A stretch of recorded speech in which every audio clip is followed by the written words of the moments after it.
Alright, good morning internets. This is Luke or Temi here. Some of you might have been following me on various social media as of late and seen that I've been doing the Shibari challenge again. I usually get the kick for that every January or so and do my best to get through everything. Well, today's take is actually a video. Yesterday the original idea is basically to tie something or anything every day, and I've been using this as an opportunity to try and learn different ways of doing some knots that I already do. Different frictions. I recently, thanks to Abby McNaughty's project, Rope 365 at 365.com.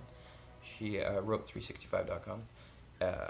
She laid out this very nice tutorial on the Somerville bow line and had some extra videos from other people on how to do it. So that's the first time I actually did a Somerville bow line. Not aside from that, got road salt in my apartment. Aside from that, I've been going through a bunch of other things, which is pretty spiffy. And so yesterday the theme that I was looking at was just going through different ways of bundling rope. And as I had said on Instagram and Facebook, there's many different ways. There's about four that I play with. There's about four that I play with, and each one has its own sort of purpose. Frankly, out of the four, the fourth one, the last one that I do, is just a sort of novelty tie for me. It's got practicality, but not particularly for me. In fact, I think I have some hanging up in my back here. It's just off camera. So without further ado, I'm just going to go through the different ones, and I'll drown you in some random Japanese terminology because, I'm a bigot like that. So the most common one, and this is slowly starting to change, we're starting to see another one I'll show in a second, but the most common one is this guy here.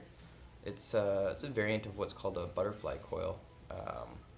In Japanese, it's hon nawamaki, which is like a formal, a basic, or like the main way of bundling. We get this terminology from Hojujutsu. I've got a number of scrolls that detail exactly this sort of thing, although they tend to show it like this. They don't have this particular loop, which seems to be mostly unique to Shibari, as it turns out. I have a particular way of bundling this so that there's very little friction when it's in your bag and you're walking around. It's not grinding on itself the whole time, not as much as it could be anyways. And we have this lovely little loop here so that you can release it quickly. And that's bundled up in such a way that it doesn't tangle. So you can work with that and go right to your playtime. I do find that this tends to make the rope sort of wrap itself. You can see here. I think that's just nature of the beast for that particular type of bundle. Hope my audio is coming in. I've got a very thin door here, so the neighbor across the hall can hear everything. So yeah, how you do this is basically you take the ends here. You just be practical about this. You have the end sticking out by your pinky here, and I like to give it about a foot. And you just hook it over your thumb. Got some wraps over here. Hook it over your thumb, and you just do a sort of hand over hand movement. I've had people in the past call it the itsy bitsy spider movement. It sounds like a political movement at that point. When the rope's not all wrapped around itself like this, then it can go awfully quick. And then you just take, once you've got, I like to work with about a foot and a half left over, you just take the component that's sticking up out of it, that should be pointing up past your thumb, and just wrap it around. The first wrap's the most important one in my particular method. So once it's crossed over itself here, I want to make sure that one's tight. Good, you can just use your thumb to tighten it. And then you continue to wrap it around. Eventually you've got just a few inches left. Usually beginners try to just take the bite and tuck it in there. But we don't want to do that. We want it to have a quick release function. So you loosen the last wrap here. You just take the body of the rope and you tuck that in. Like so. tighten it on itself. Now we've got a quick release pull. So that's nalamaki or hon nalamaki, which is just plain rope wrapping. I forget the particular term for this when it comes to, like, you know, Ashley's Book of Knots type of standardization. I really don't bother with those books. Get rid of Facebook notifications. Method number 2, we used to see this a lot more in the 90s, long before my time in rope. I was born in the 80s, but rope was completely off my plate up until 2012. So this one here is just basically a shorter variant, a little bit quicker to release, a little bit quicker to build up, and it's done the same way. It's got the same sort of quick release string, and then you can go to town. So with this one here, we do it the same way. You just bundle it up good. I've seen some people that leave a lot of breadth here for this, but I am not some people. Now for this method, I find it makes more sense to have just a little less rope available. So, and instead of starting at one end, we're going to start right in the middle for this wrap. And it's just the same sort of wrap and finish, but the people that I've seen do this particular method, they seem to do less wraps, so it can just really pop off. And this one, when you pull it loose and just give it a flick, it does this nice little sort of, like, I don't know, slinky effect or spiral effect as it falls, whereas the other one where the bundle's at the end there, you kind of need to toss it to the side, otherwise it kind of does this off-axis spin and it's messy. It gets messier. So that's the chumaki ho, or honawa chumaki, so wrapping in the middle, nakamaki.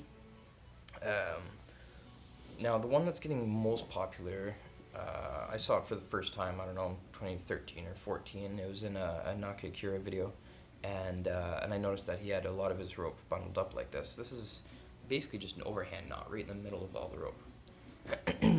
And I've finally started to adopt it. It just proved to be much quicker to pack up all your rope like this.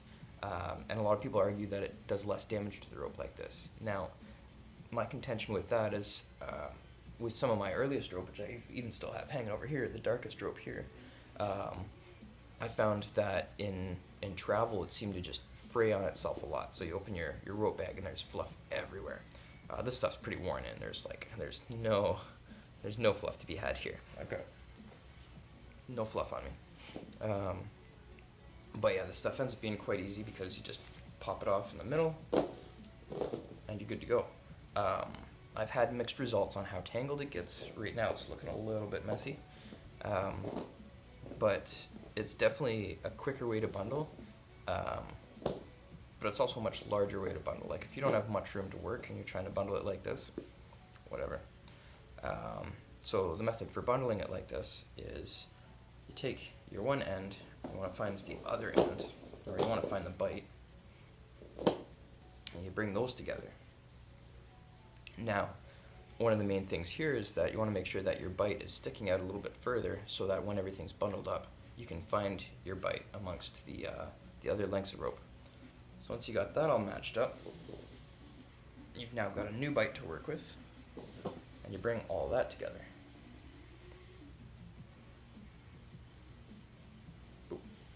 And at a certain point, it's only going to be so practical. If I fold everything here, there's not going to be much room to do a knot. It's going to be a bulky little thing. So at this point, you're going to find just shy of the middle here and do an overhand knot.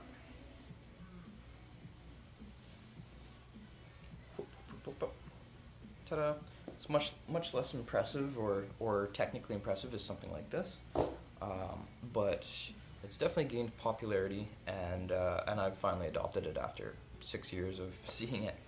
And so, like I was saying before, when you've got all the ends, you can see the bite is sticking up. So here, the bite's right there. You know where it is. When you unwrap everything, boom, boom, you got the bite, and you're good to go. So that's that. That's version number 3. I don't have a cool name for that. Chu Musubi no Maki something. Whatever. Version number 4 doesn't really have an application in Shibari or Kinbaku, and I first actually saw it in a ninja manual called the Bansen Shukai, and it was just an illustration for how you can bundle up rope. It was used in like a sort of pulley lever system for carrying carrying tools across great distances, like from tree to tree or from cover to a castle ledge, something like that. In the West, however, actually I saw it somewhere else. Oh, it's also in Fujita Seiko's Zukai Hojujutsu, so that the big honk what people like to call the Bible of rope arresting techniques. It's more like an encyclopedia. I should do a video on that myself. But it's more like an encyclopedia. It's not a Bible, and it's not a how-to, and it's not much of anything more than an archive. Impressively large archive, but an archive nonetheless. So those are two sources that I had seen this before I ever learned how to use it. And finally someone told me the name of it, so then I could YouTube it and figure out how to do it. And that is this. Japanese, this is called ebi musubi, or ebi maki, which anyone familiar with sushi would know that would mean like a shrimp roll. But yeah, it's supposed to sit like this. I didn't do it tight enough, so it's just gonna fall apart on me. But this is a method used for rope on boats. You hang it on one of those sort of peg things on the wall. I don't know what it's called. I actually read it earlier this morning, and I don't remember what it's called. And so the heavier rope that has more bite than a sakajut basically hangs like that and behaves itself as such. I'm gonna see if I can do it with rope that's got more teeth.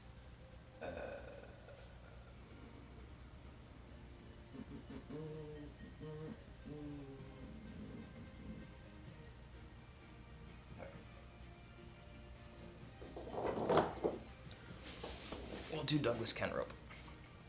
So,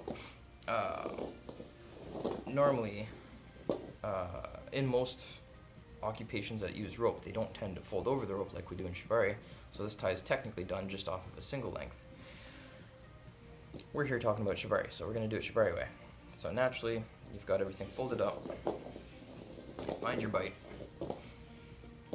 and this is just mostly a proof of concept. Again, this doesn't have much to do with Shibari, this particular knot. I don't have an application for it. So, you've got your bite. I have to do this over my shoulder. Das bite. You take your working end. You want to sort of guesstimate how long this is going to have to be. But bring it up, you wrap it around the back of the bite, and figure eight it back down around. Repeat. It's not too legible, but you basically keep figure eighting it around. I should watch some good proper like boating tutorial or boating rope tutorial videos to see how they tighten it and do all this sort of thing. But so for this length of rope, especially since it's folded over, I could have made all this much shorter and make it nice and compact, but I didn't. That's life. And then yeah, how you tie over the rest of this in the boating context, they wrap it up in here, but I prefer more of a quick release method. So I generally bring it in here, do something like this, and lock it off almost like an upline. I'm not going to do that right now because it's way easier to do this on the ground than it is to do it hanging in the air. And because I didn't do it tight enough, it just falls to pieces. But yeah, so that was a knot that I saw years and years ago, and I wanted to learn, mostly just out of the novelty of it, the notion that I had seen it in a ninja manual, over a decade ago now, and I was like, well, what's that? Is that like a ninja knot? I didn't grow up around boats, evidently. So yeah, that's it. That's the nature of the 4 coils that I know how to do. Most commonly, I use the one I was saying is kind of like a new one. Oh, that rips a mess. Apparently my phone's too low. I mean my expensive camera. It's a cell phone.